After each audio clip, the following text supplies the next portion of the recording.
So in 2020, President Uhuru Kenyatta officially made the bamboo crop a cash crop with the aim of commercializing the crop, at the same time promoting Kenya's greening campaign. And of course, KEFRI, the Kenya Forestry Research Institute, took up the initiative, and right now thousands of farmers are benefiting from this evergreen kind of a grass, or is it a crop, a grass? What do we call it? But in studio we have Nellie Oduor, who is the program director from KEFRI. It's really nice to have you with us here. Karibu sana. Asante sana. And when you talk about bamboo, for me what comes to my head is this giant woody kind of a plant, and then it's now a cash crop. What's the relationship? Because we have different definitions of what a cash crop is. It's something we are looking forward to planting and harvesting and eating. Okay, exactly. So when you talk about bamboo being made a cash crop, what is it all about, really? Thank you, Purity. Yeah. Indeed, bamboo, like any other crop, when you're making something a cash crop, it has potential for commercialization. And that's what the government saw, and the president, we are grateful that they commercialized it and made it the 16th cash crop under the Agriculture Act. And what that means is that now we can promote growing of bamboo on farm. This country has only one indigenous species, and it's under conservation area because it's found in the highland areas, Mount Kenya, Aberdares, the Mau Ranges, Mount Elgon, and all those are protected areas. Yeah.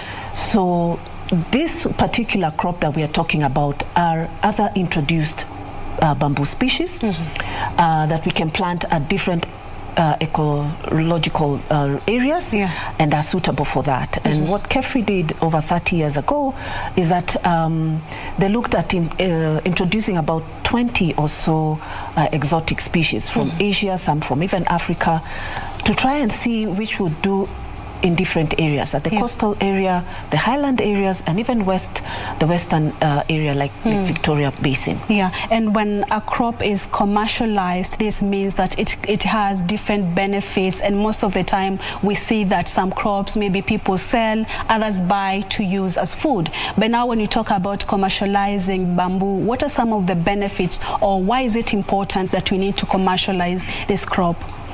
Indeed, that's a very good question, because bamboo has various products and utilization potentials.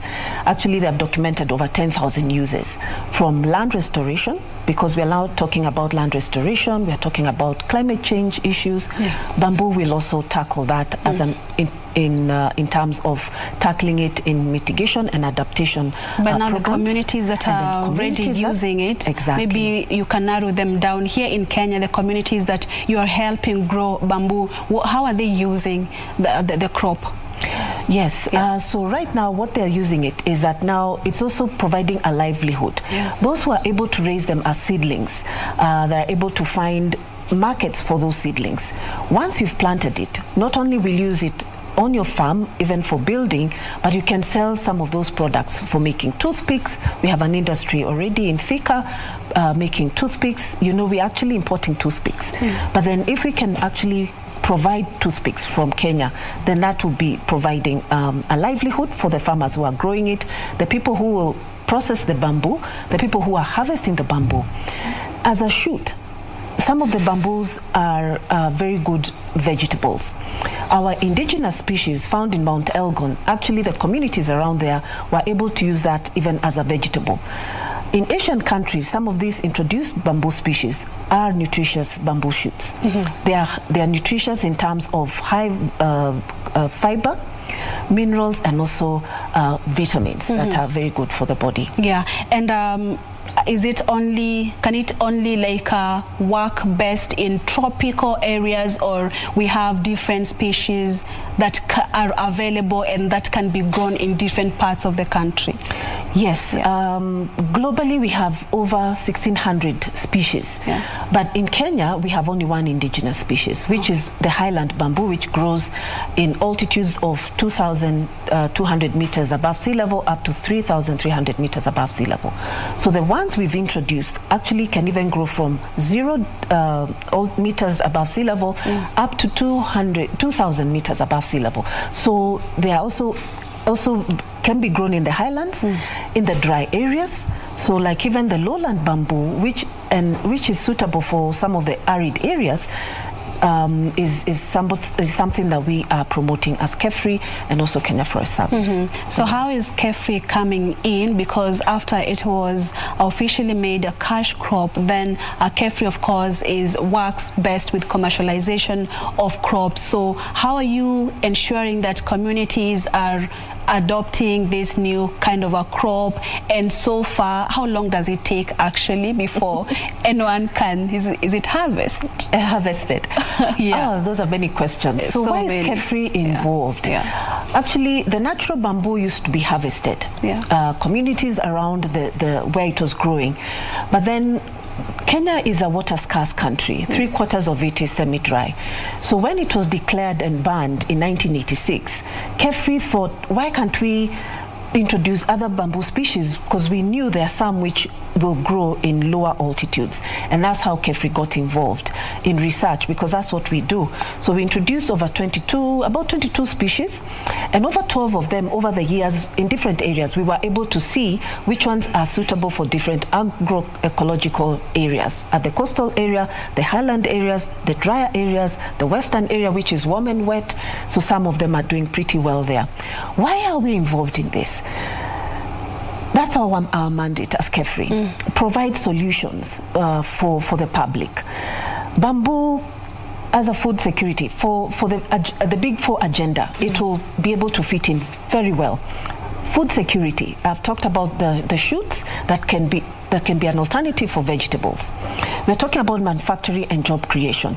Once you've planted it, the equipment that we are going to be able to promote and be able to be fabricated, some of them can be fabricated locally, we may be able to import others.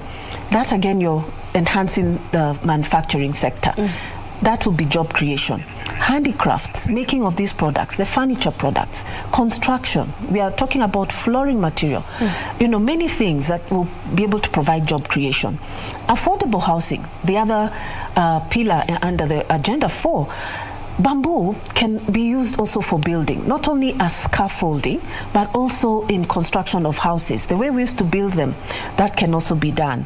Universal healthcare, we're talking about bamboo shoots as well, offering good health in terms of fiber and also the minerals that they're able to provide. So for now, which communities are you working with? I know they're already farmers who are enjoying the fruits of their hard labor in Migori County. Maybe you can tell us communities that you are working with and what is the reception like for this new kind of a crop? Over the years, we've had support from donors, and the INBA, the International Bamboo and Rattan Organization based in China, we are a member country. So we are implementing a program that's funded by the Dutch government and also the Chinese government that is looking at supporting pro-poor activities in terms of reducing poverty.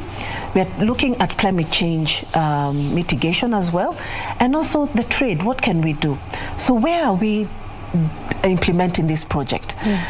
Where the bamboo is growing, in Migori, Homa Bay, in Busia, Nyandarua. Actually, over half the counties in Kenya, we are part of it. In central Kenya and western Kenya.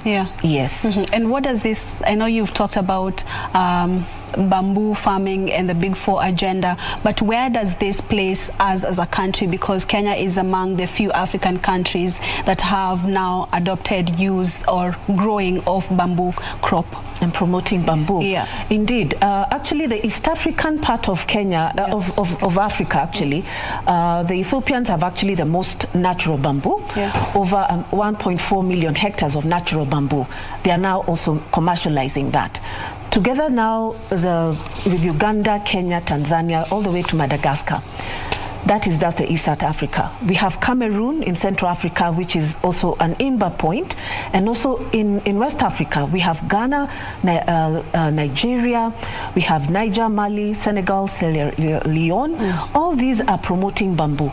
And why are we promoting bamboo? It's because we've seen the potential for bamboo in meeting very many needs for the African people in terms of not only mitigating climate change, which Africa is really suffering from. Because it's once you've planted the bamboo, you start harvesting it from age 3, 4, 5, depending on the species. And every time you're harvesting, a new shoot grows. So you'll always have bamboo growing and you're harvesting it for very many years until perhaps it seeds, and you may never see it seeding. So it's a renewable and a sustainable crop, and that's why we are actually putting a lot of emphasis as an alternative timber species, an alternative food crop, an alternative material that can be used to address very many issues. And I'm assuming that there is a ready market for this, because that's usually the biggest challenge for most farmers. Yes. Rest assured, I think we should not be very worried about the market, because once we've planted, because the investor will be looking at where the bamboo is growing. Right now, other than the natural bamboo, which is 130,000 hectares, we are not touching that, but we're promoting and increasing bamboo on farm. Already we have almost 4,000 acres, and it's increasing. And the more we are finding markets for that, even just the short term in terms of cottage industries, we've got factories that are looking at making briquettes.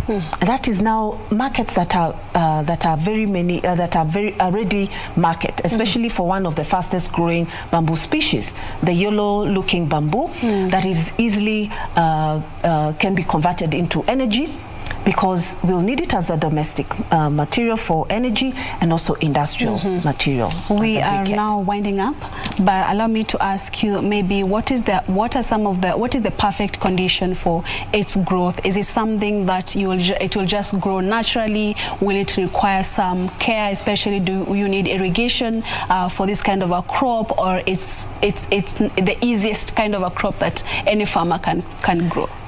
Yes, because we've done studies on site matching, because you'll need to know which species will be suitable for the soils and also the kind of rainfall that you'll be receiving in that kind of area. So once you've planted it, and especially when you plant it during the onset of rains, you leave it to to grow. But what you need to do is ensure there is no competition of grass or any other crops. So like any other crop, you'll need to remove the weeds and take care of it.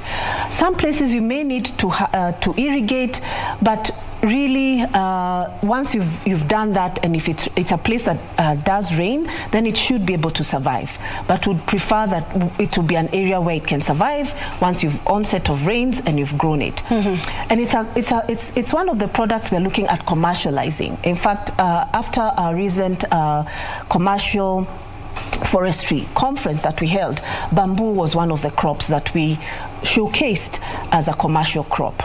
Yes. And what are some of the challenges that you're facing as KEFRI as you try to implement this? Of course, one of the few challenges is actually even planting material. The different kinds of bamboo, some will seed, some you'll need to grow them as from cuttings, others you'll need tissue culture. So all those things need money. And also industry, in terms of industrializing, we need more investors to put up machinery, to put up factories that can be able to process this, and that will be the game changer that will have more farmers growing, because they'll be seeing a market.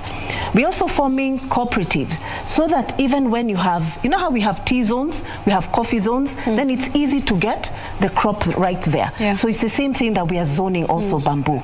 So that's what we are doing, and we hope that we can succeed, God helping us. We have to wrap it up now. Parting shot? What I would like to say is that don't give up. Whoever has planted bamboo, don't cut it. We are really promoting and getting more people to buy the bamboo. We are getting the market organized, and we are looking to better futures in the next couple of years. Nellie, Oduor, thank you so much for being here, Program Director at KEFRI. We do appreciate and wish you all the best as we join efforts in promoting bamboo as a crop. Thank you. Thank you so much. And coming up next is Karen Jenga with the day's business news. Stay with us.